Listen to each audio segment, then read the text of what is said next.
Previously on Flirting with Death. I rode for 24 hours non-stop. On the road, I was sleeping and lying down anywhere I can. Supermarkets, gas stations, mosques. I started hearing some strange sound on the bike. This is probably the worst place to have a problem like this. And I stopped looking around, and it seems the chain got stretched because of the heat and the continuous riding and the weight. That wasn't a big problem, but it was really dark, so I had to stop at night. I stopped on the side of the road, took the toolkit out and started trying to stretch the chain. We get the bike in tip-top shape, we fix everything. We changed the clutch as well, we changed the clutch springs, so we did a good service for the bike. So I said, okay, now I'll go through Iraq, go to Baghdad, then turn back, go back to Jordan, Egypt, Saudi, and continue the route as I planned. Flirting with Death is brought to you by Old Timer Middle East for motorcycle parts, accessories, apparel, protective gear, and modifications. Old Timer, leave a trail behind.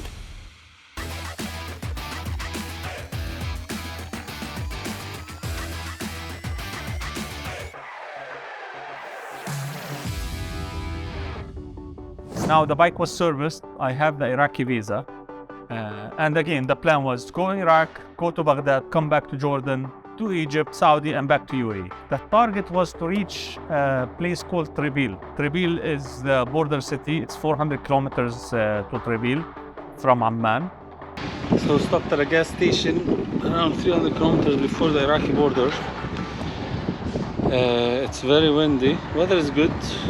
I'm just trying to figure out, should I sleep on the border and head to Ramadi tomorrow, or should I just cross to Ramadi to Iraq and ride to Ramadi, which makes it a total of 800, which is a lot. And I'll finish that, and then I cross into Iraq and ride to the nearest city, which was Ramadi, and sleep there.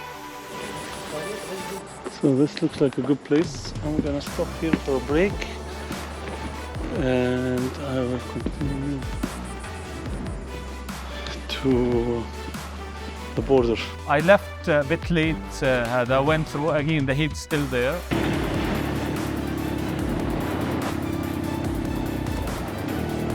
Went through the day. I reached the Jordanian border around 4:30.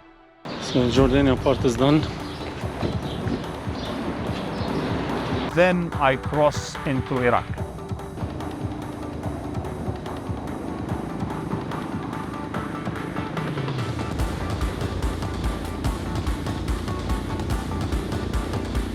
I went to the Iraqi border, I arrived there, and again, it's the first time, I'm not probably the first, maybe I think there was a couple, 2-3 guys before me that did this actually, if not more. But it's not something that is common, right? So there was a bit of uncertainty about what's the process, what's the procedure. So after an hour in the office, they gave me this paper. I have to go through a list of things I need to do. Luggage check, bike check, insurance, a knuckle something. And then I need to go pay and stuff. And I won't be able to leave today, that's for sure. They will not allow me. So I started going through these processes, trying to figure out what office needs to see what, where should I go for this paper and that paper. And it's a huge area with offices scattered all over the place. Sometimes you have to take the bike and ride to that office and so on and so forth. You end up with a bunch of papers this big. And this was around 5 in the afternoon. And I had one guy there, I'm not gonna mention his name for security reasons. I mean, he was the nicest guy I ever met on a border. So I came to the last part where I need to stamp my passport, and the guy said, listen, the road closes at 7 p.m. It's already 8 p.m. And this road, there is no driving at night. It's full of Daesh, ISIS, insurgents, and so on and so forth. So they won't let me leave. They'll finish the paperwork, and I'll have to sleep here somewhere. And tomorrow morning at 7, the road reopens to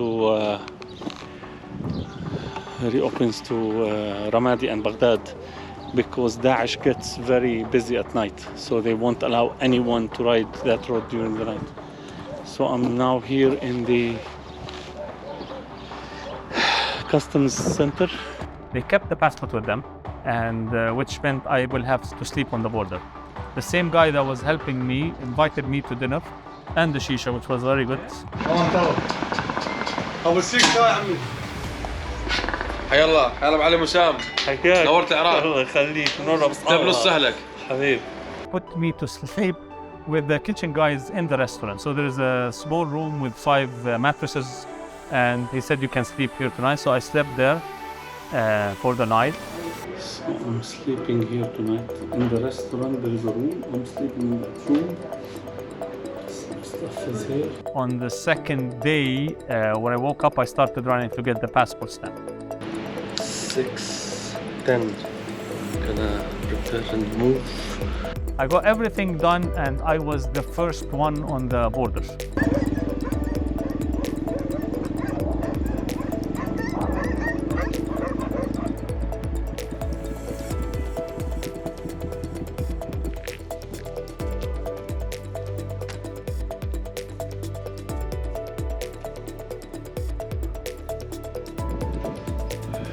So now they told me to come back. Some stamp is missing. It's never gonna be over. Amount of paperwork. It's ridiculous to cross a bike. Let's see what's gonna happen.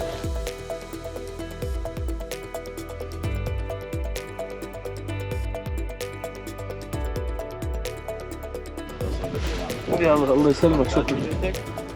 بغداد؟ ان شاء الله اليوم الرمادي باذن الله. السلام. شكرا الله يسلمك.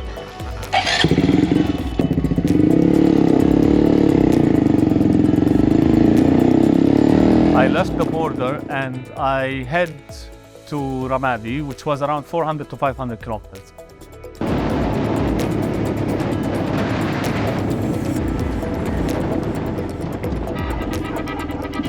I got stopped after 20 kilometers or even 15 for the first checkpoint.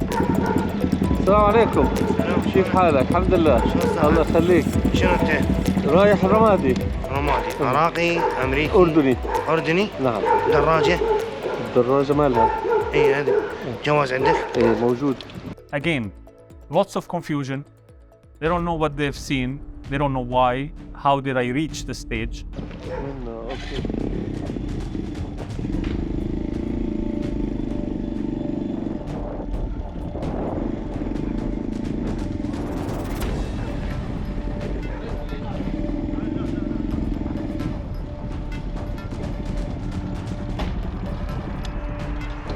And the phone call started. They called the border, did this guy come from your side?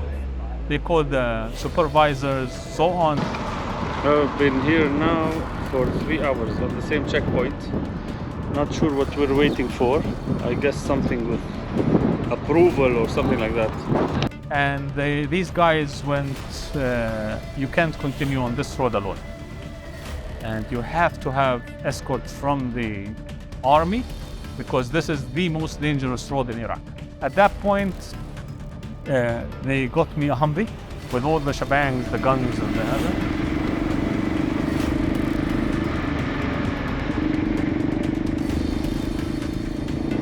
They said, you stay behind us, and later another Humvee will join behind me. So, I mean, I've never felt safer in my life. They're very nice people, extremely friendly. They want to invite you to lunch and dinner, and they're really, really helpful people. I've been asked to slow down every now and then and stay at around 50 to 55. The problem was not this. Slowing down was even better for me so the engine doesn't heat up because I've been having the issue the whole time. The issue is that when they come to do a change, because that Humvee doesn't stay with you the whole way. So every 15 to 20 kilometers, they change the security point and another Humvee comes and picks you up.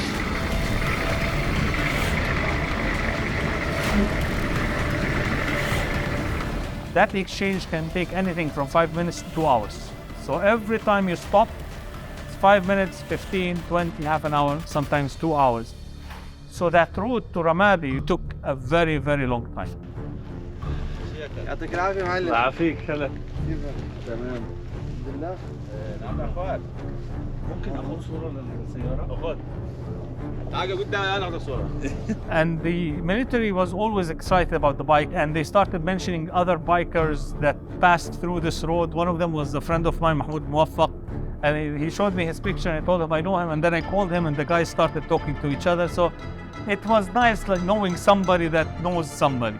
Now, while we're going through this, people were getting on the bike and off the bike to take pictures and so on. And it seems somebody put the light on and they left it on. So the battery died, which was the first place for a battery to die. البطارية راحت لسبب أو لآخر فراح أطلع البطارية.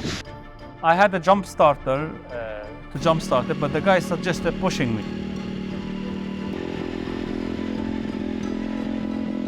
So he put the Hummer against the top box and he started pushing me to start the bike. So it started and it started recharging along the way. And I kept the seat open just in case it stops again, we do this. And the next stretch, I was really revving up the bike to get the battery charged again.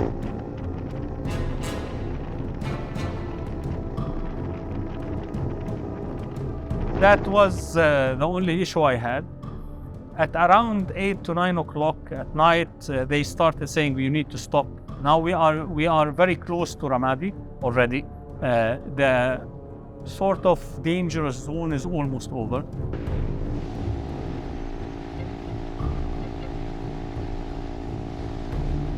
And I had a lot of people from Ramadi, bikers, waiting for me. These guys were so excited. They were so helpful. And they said, just get to Ramadi and we will take care of you from there. And these guys were waiting on the bridge. They actually called a few big shots in the Iraqi military to get things also easier and so on.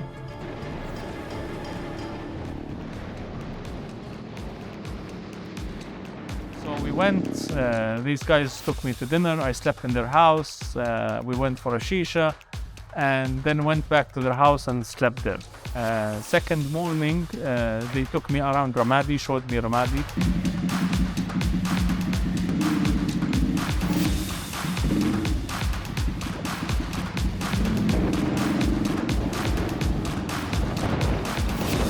كابتن وسام هذا الشارع كان منه كله هيك نفس هذا البيت ما يختلف شيء هذول كلهم جدة خلاص. And they insisted that I stay, but I really had to move because I still need to go to Baghdad and then come back through the same road again to Jordan to finish my trip. I went to Baghdad. I stopped in Fallujah. Fallujah has a major history in the war, so for me I wanted to see it. Stopped for lunch in Fallujah. So everybody has been telling me you have to go to Hajj Hussein restaurant and eat kebab. And here I am, finally in Fallujah. So this is the place, Hajj Hussein in Fallujah.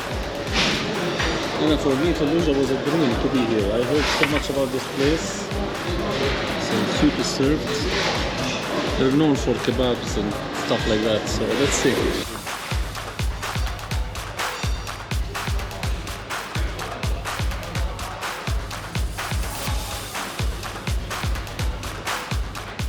Then continued to Baghdad.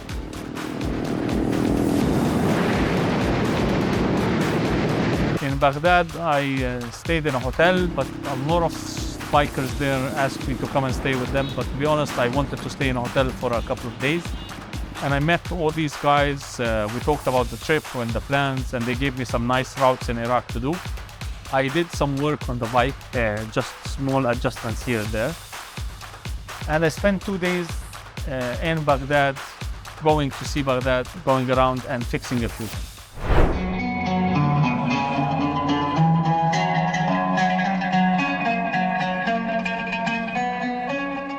Then I wanted to go to the Kurdistan territory in Iraq. It's a very nice, all mountains and rivers and so on.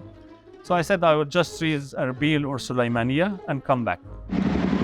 فهمني بس شو لازم اعمل؟ ليش ما بصيرش اعبي؟ ممنوع ممنوع ليش ممنوع؟ بلح بالباب روح بالباب وبعدين كيف اعبي؟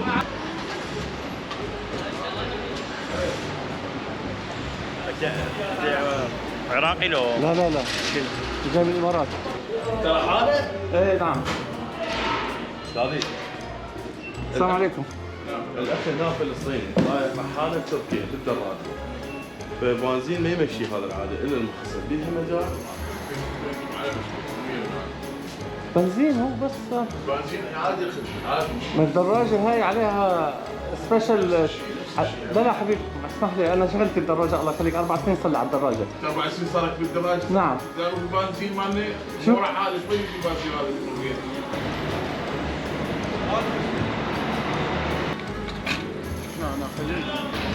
So you're not allowed to fill fuel here from the gas tank, and you're not allowed to get super. You're only allowed standard fuel, and you have to park outside of the fuel station, fill up a jerry can, and then fill your bike. Now, keep in mind, you can go to the Kurdish area without a visa or an online visa or airport visa, but that visa will not allow you to enter Iraq, Baghdad. But if you have the Iraqi visa, then you can enter the Kurdish area, no issue. Getting out of Baghdad is going to be an issue. I went through what GPS showed, and it's through the green zone. Bikes here are treated with racism. So I need to find another way to get out of Baghdad. So I said, okay, I'll just reach Sulaimania, which is 300, 400 kilometers away, and then I come back and go back to Georgia. السلام عليكم. لو سمحت طريق السليمانية من هون ممكن أوصل؟ هذا التقاطع ما هو التقاطع، كانت هذا واحد أخذ على اليسار. تمام أوكي.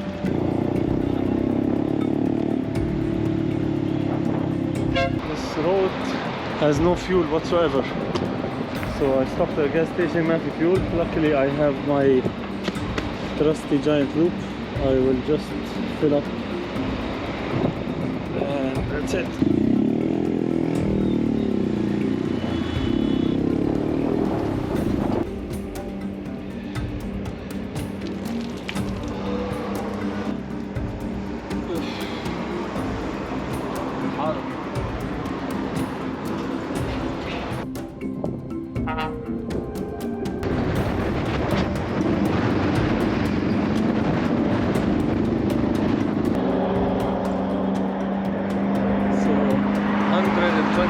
From Sulaimania.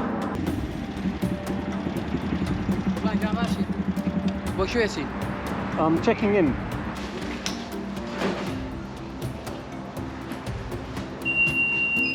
So in Arbil, I stayed for one night on the plan to go back.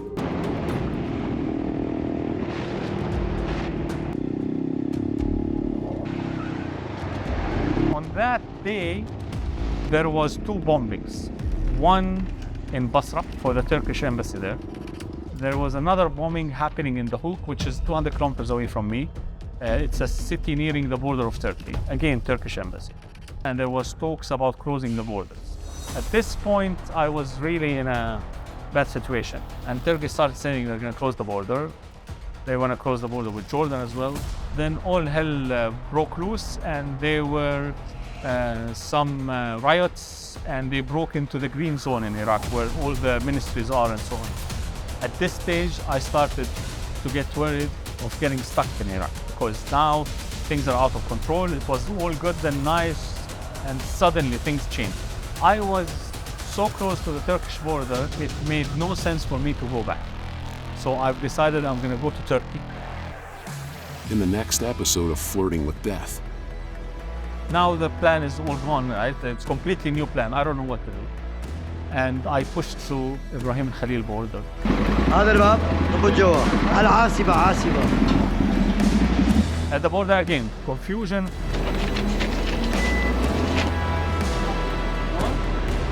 So next morning I start the bike and I did not like how it sounded. The worst thing that can happen happened. I heard this scary sound coming out of the engine. I lost all power.